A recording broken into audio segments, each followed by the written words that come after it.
The night my phone rang, I had no idea my world was about to break apart in a way that would change me forever.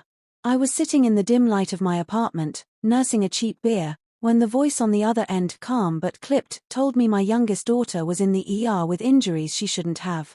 And the man who caused them, my wife's lover.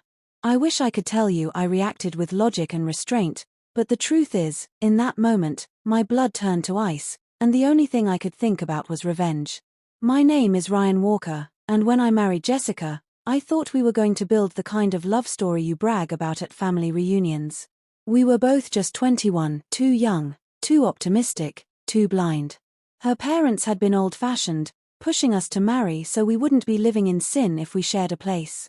We tied the knot, and I moved us into my dad's condo. I had a steady, though modest, paycheck. Jess didn't work. We agreed kids could wait because we could barely afford to feed ourselves. It didn't take long for the cracks to show. Jessica had this habit of lying, not about big, dramatic things at first, but about the little stuff. She'd tell me she was visiting her mom when she was really at the mall with her best friend. I knew because I'd installed a locator app on her phone, not my proudest move, but it kept me from going crazy. Her fibs grew bolder. When she started an at-home sewing business, I thought it was her turning over a new leaf. Instead, she used every cent she made on spa days, shoes, makeup, anything but bills. She bought fabric on a credit card, sold her work at a loss, pocketed the cash, and ignored the balance. By the time I caught on, she'd racked up $25,000 in debt.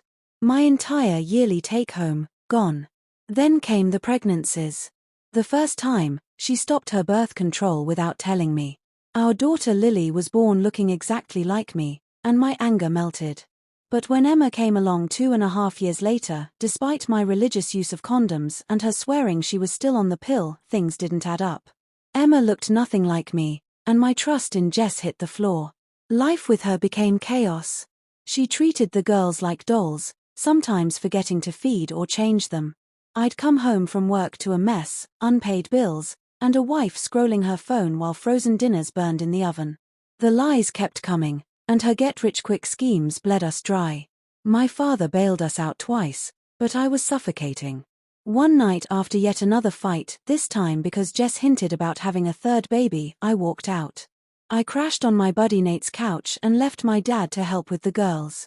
Jess retaliated by blasting me on Facebook, claiming both kids were the result of her tricking me, and that she wasn't moving out of Dad's condo.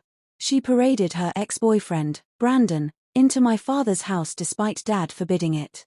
This guy had no job, no car, a rap sheet of mental health issues, and a permanent haze of weed smoke around him. Eventually, they moved into a cramped one-bedroom. I figured that was as low as it could get until the call came in May. An ER officer told me 2-year-old Emma was there with bruises in every stage of healing and a concussion. Jess claimed Emma had fallen days earlier, but the officer wasn't buying it. He released both girls into my custody on the spot. The next morning, I took Emma to another hospital, where they admitted her immediately for brain swelling. I sat at her bedside for 5 days while she fought to open her eyes. My lawyer filed for emergency custody, and Jess was restricted to 2 supervised hours a week. Brandon was charged, but he played the insanity card and walked pending trial. Meanwhile, I was still legally obligated to pay Jess child support until the paperwork caught up. She stayed with Brandon, yes, the same man who had hurt our daughter. People ask me why I didn't just end him. Truth. I thought about it. I live in Texas, I own a legal handgun. But I also knew if I pulled that trigger, I'd lose my girls to foster care, Jess would play the grieving girlfriend, and I'd rot in prison. No, she wasn't worth the bullet. Dad and I rebuilt our home from scratch for Lily and Emma, bunk beds, toys, a nanny for when we both worked. My co-workers chipped in for clothes and school supplies. The girls are safe now, but the image of Emma's tiny body covered in bruises haunts me. Jess will never get custody back, but I'm stuck paying her for another year.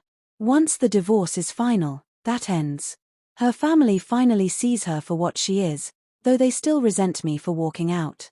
I don't care. My focus is on my daughters. Even if I'm exhausted, even if dating again feels like a minefield, I'm not letting them go through another second of what they endured. Sometimes, late at night, I catch myself replaying those first years with Jess, the way she laughed when she wanted something, how I mistook manipulation for charm. That's the romantic tension I can't shake, not because I still love her, but because I remember how easily I was fooled. I let my heart blind me, and I'll never let that happen again. Now, my life is a fortress of Legos, bedtime stories, and the steady hum of a home that's finally safe. Brandon will get his day in court. Jess will burn through the last of what she stole. And me. I'm rebuilding, not for revenge anymore, but for Lily and Emma. Because if there's one thing I've learned, it's that some victories aren't loud. Sometimes, the sweetest revenge is a quiet, happy life without the person who tried to destroy you.